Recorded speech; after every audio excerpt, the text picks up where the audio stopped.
Journalist TV news కి స్వాగతం. రైతుల మద్దతుతో అధికారాన్ని హస్తగతం చేసుకున్న కాంగ్రెస్ సర్కార్ ఆ రైతులకే పంగనామాలు పెడుతున్నారు. రైతు భరోసా పేరుతో ఇచ్చిన హామీని అమలు చేయలేక చితికిల పడుతోంది. ఎకరానికి 15,000 ఇస్తామని ఇచ్చిన ఎన్నికల హామీని మూసిలో కలిపివేశారు. గత ఎన్నికల్లో బీఆర్ఎస్ పార్టీ ఇచ్చిన 12,000 రూపాయల హామీని అమలు చేస్తామంటూ రేవంత్ సర్కార్ తిరోగమన దిశకు అడుగులు వేసింది. సచ్చినోడి పెళ్లికి వచ్చిందే కట్నమన్న సామెత చందంగా ఏదో ఒకటి ఇవ్వండని రైతులు సర్దుకుపోయారు. తీరా అసలు హామీ స్థానంలో కొసరు హామీని సైతం సక్రమంగా అమలు చేయకపోవడం ఇందిరమ్మ పాలనకు దర్పణం పడుతుంది. జనవరి 26వ తేదీ నుండి రైతు భరోసా నిధులు రైతుల ఖాతాలోకి వేస్తామన్న హామీ 4 ఎకరాలకే పరిమితమైంది. అసెంబ్లీ సాక్షిగా అమాత్యులు చెప్పిన 5 ఎకరాల ముచ్చట 3 నాళ్ల తిరునాళ్లుగా మారింది. రైతు భరోసా పథకం అమల్లో కాంగ్రెస్ సర్కారు కుప్పిగంతులపై journalist TV CEO Mareddy Nagender Reddy విశ్లేషణ.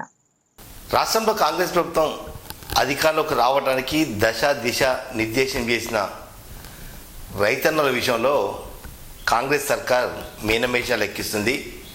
గత 16 నెలల పాలనలో రైతుల పట్ల కొంత వివక్షత ప్రదర్శిస్తుందనేది రైతులు ఆరోపిస్తున్న అంశం. ఎందుకంటే 2023 ఎన్నికల సమయంలో రైతన్నలకు ఇచ్చిన హామీలు ఏవి కూడా సంపూర్ణంగా అమలు చేయకపోవడంతో రైతాంగంలో కాంగ్రెస్ సర్కార్ పట్ల కొంత ఆగ్రహవేశాలు అసహనం వ్యక్తమవుతున్నాయి. ఏ గ్రామంలో చూసినా రుణమాఫీ పూర్తి కాలేదని లేదా రైతు భరోసా నిధులు జమ కాలేదంటూ వివిధ స్థాయి రైతులు అంటే దిగువ మధ్య స్థాయి కానీ లేకపోతే సన్నకారు చిన్నకారు రైతులు లాంటి వాళ్ళు భూస్వాములు లాంటి వాళ్ళు కూడా ఎవరు కూడా కాంగ్రెస్ సర్కార్ పట్ల సానుకూలత వ్యక్తం చేయట్లేదు. ఎందుకంటే ఇచ్చిన హామీ నెరవేర్చాల్సిన బాధ్యత పాలకుల మీద ఉంది. ఆ పాలకులు తమను నిర్లక్ష్యం చేస్తే తాము సైతం సమయం వచ్చినప్పుడు బుద్ధి చెప్తామనే ఒక ఇండికేషన్ మాత్రం గ్రామాలలో రైతుల నుంచి వ్యక్తమవుతున్న అంశం.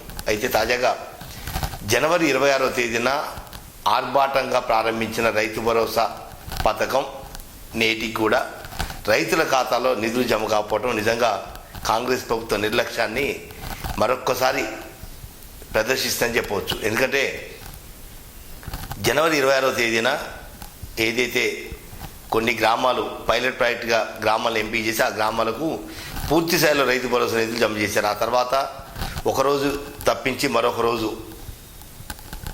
రైతు భరోసా నిధులు రైతు ఎక్కడో జమ చేస్తాం, ఈరోజు ఒక ఎకరం చేస్తే రేపు దాటి ఎల్లుండి మరో 2వ ఎకరానికి ఇస్తామంటూ సాక్షాత్తు ముఖ్యమంత్రి రేవంత్ రెడ్డి కానీ వ్యవసాయ శాఖ మంత్రి తుమ్మల నాగేశ్వరరావు పలు సందర్భాలలో ప్రస్తావించిన అంశాలు ఇప్పుడు రైతులు గుర్తు చేస్తున్న సందర్భం. ఎందుకంటే ఎకరానికి ఒకరోజు చొప్పున వ్యత్యాసం పెట్టి ఇప్పటి వరకు వేసుంటే దరిదాపులలో ఒక 60-70 ఎకరాలకు ఇప్పటికీ నిధులు జమ కావాల్సిన పరిస్థితి. కానీ ఇంతవరకు కేవలం 4 ఎకరాలకే నిధులు జమ చేసి 5వ ఎకరం 31వ తేదీలోగా 5 ఎకరాలకు నిధులు జమ చేస్తామంటూ సాక్షాత్తు వ్యవసాయ శాఖ మంత్రి తుమ్మల నాగేశ్వరరావు కరెక్ట్గా 4 రోజుల క్రితం అసెంబ్లీ సాక్షిగా ప్రస్తావించిన అంశం 31వ తేదీ సాయంత్రం వరకు 5 ఎకరాల హామీ నెరవేరలేదు. అలా అని సాక్షాత్తు ముఖ్యమంత్రి రేవంత్ రెడ్డి పలు సందర్భాల్లో ఎన్ని ఇబ్బందులు ఎదురైనా మార్చి 31వ తేదీ వరకు రైతు భరోసా నిధులు జమ చేస్తాం, రైతుల అకౌంట్లోకి టికీ అని నిధులు జమ చేస్తామంటూ ప్రకటించిన ముఖ్యమంత్రి రేవంత్ రెడ్డి కానీ వ్యవసాయ శాఖ మంత్రి తుమ్మల నాగేశ్వరరావు కానీ వివిధ స్థాయిలలో ఉన్న కాంగ్రెస్ ప్రజాప్రతినిధులు ఎవరు కూడా 31 లోపు నిధులు జమ చేయడం బరాబర్ అంటూ ప్రకటించిన కాంగ్రెస్ శ్రేణులంతా కూడా ఇప్పుడు తలలు పట్టుకుంటున్న నేపథ్యం. ఎందుకంటే మనం ఎన్నిసార్లు మాట మారుస్తాం, ఎన్నిసార్లు మాట దాటేస్తుంటాం. ఎకరానికి 15,000 అని చెప్పాము, లాస్ట్ 12,000 చేసాం. ఆ 12,000 సక్రమంగా ఇవ్వకపోతే రైతుల దగ్గర మేము ఏం పోయి మొహం పెట్టుకుంటాం, మేము పోయి రేపు భవిష్యత్తులో జరిగే స్థానిక సంస్థల ఎన్నికల్లో మేము ఏ రకంగా ఓట్లు అడుగుతామంటూ గ్రామస్థాయి కాంగ్రెస్ నేతలు తీవ్రమైన ఆందోళన వ్యక్తం చేస్తున్నారు. ఎందుకంటే ఒకసారి కాదు, 2 సార్లు కాదు, 3 సార్లు కాదు, ప్రతిసారి మాట మార్చి రైతును మోసం చేస్తే రైతుల దగ్గరికి రానిస్తారా కాంగ్రెస్ పార్టీని అంటూ తమ అశక్తతను వ్యక్తం చేస్తున్నారు. ఎందుకంటే రైతు అనేవాళ్ళు భూమిని నమ్ముకొని తాము పండించిన పంటకు గిట్టుబాటు ధర లభించాలని ఏకైక లక్ష్యంతో పంటలు సాగు చేస్తారు. కానీ మిగతా ఏ రాజకీయాలు ఏ అంశాలు జోలికి వెళ్ళరు. కానీ రైతులకు గనక మేము ఇస్తామన్నది ఇవ్వకపోతే దానికి 10 రైతులు ఇచ్చిన హామీ ఎవరైతే ఉన్నారో ఆ పార్టీని వెంటాడటంలో చరిత్ర మొత్తం చూస్తూనే ఉన్నాం. తాజాగా కాంగ్రెస్ ప్రభుత్వం కూడా ప్రభుత్వం ఏర్పడక ముందు చెప్పిన హామీలు ఏమయ్యాయి, ప్రభుత్వం ఏర్పడిన 16 నెలల్లో మీరిచ్చిన హామీలు ఏ వరకు అమలు చేశారంటే ఒక్కసారి వెనక్కి తిరిగి చూసుకుంటే మొత్తం డొల్లే కనపడుతుంది. రుణమాఫీలో 60% రుణమాఫీ చేసి ఆ రోజు 2 లక్షల పైబడి ₹1 అయినా మీరు కట్టుకోండి, మిగిలింది మాది బాధ్యత అంటూ జబ్బలు తెలుసుకున్న ప్రజాప్రతినిధులతో కూడా ఈరోజు వెనకడుగు వేసి మొహం చాటేస్తున్నారు. అదే రైతు భరోసా విషయంలో కూడా ఖరీఫ్ సీజన్ ఏదైతే ఎగ్గొట్టారో అది వదిలిపెట్టేసి రబీ సీజన్లో డిసెంబర్ నెలాఖరు నుంచి ప్రారంభం కావాల్సిన రైతు భరోసా ఇప్పుడు మార్చి అయిపోయి ఏప్రిల్ 1వ తేదీ అంటే నిజంగా రైతులను ఫూల్స్ చేయడానికి కాంగ్రెస్ ప్రభుత్వం మాటలు మార్చి 3 నెలలు సాగదీసిన అనే ఒక అనుమానం కూడా వ్యక్తం అవుతుంది. ఇప్పటికైనా కాంగ్రెస్ ప్రభుత్వం ఏదైనా హామీ అమలు చేయాలనుకుంటే దాని విధి విధానాలు, దాని ఆర్థిక వెసులుబాటు, ఆర్థిక వనరులు ఇవన్నీ కూడబడుకున్న తర్వాతనే మరో 10 రోజులు లేట్ అయినా కూడా ఒక టైం బౌండ్ ప్రకటించి ఆ టైం బౌండ్ ప్రకారం నిధులు జమ చేస్తే తప్ప పాలక ప్రభుత్వాన్ని ప్రజలు నమ్మే పరిస్థితి మాత్రం లేదు. ఎందుకంటే 80 నుంచి 90% మంది రైతు వారి కుటుంబాలే ఉన్నాయి. ఉద్యోగస్తులు కావచ్చు, వ్యాపారస్తులు కావచ్చు, విద్యార్థులే కావచ్చు, ప్రైవేట్ ఎంప్లాయీసే కావచ్చు, ఏ పరంగా చూసుకున్న కుటుంబాలు 80 నుంచి 90% రైతు వారి నుంచి వచ్చిన కుటుంబాలే. ప్రతి ఒక్క వ్యక్తికి, ప్రతి ఓటర్కి రైతు భరోసా నిధులు ఏదో రకంగా లింకప్ ఉన్న సిస్టమే.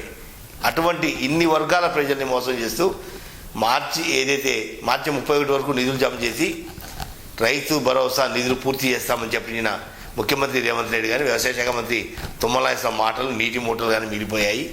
మార్చి 31 వరకు ఇవ్వలేదంటే ఏప్రిల్ ఫుల్ చేయడానికి మమ్మల్ని ఈ రకంగా వాడుకుంటారంటూ రైతులు తమ ఆగ్రహాన్ని కూడా వ్యక్తం చేస్తున్నారు.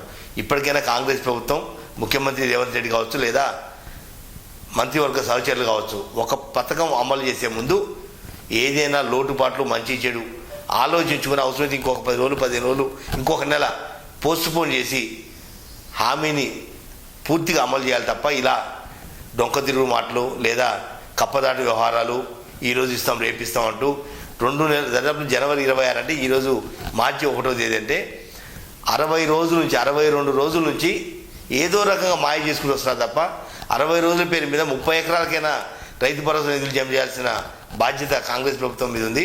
అదే రకంగా మీరు ప్రకటించారు కూడా. కానీ మీ ప్రకటన, మీ మాటలకి విలువ లేకపోతే ఇంకా పాలక ప్రభుత్వాన్ని ప్రజలు ఏ రకంగా నమ్ముతారో ఒకసారి ఆలోచించుకోవాలి. ఏదైనా మాట అనే ముందు 1-4 సార్లు ఆలోచించుకోవాలి.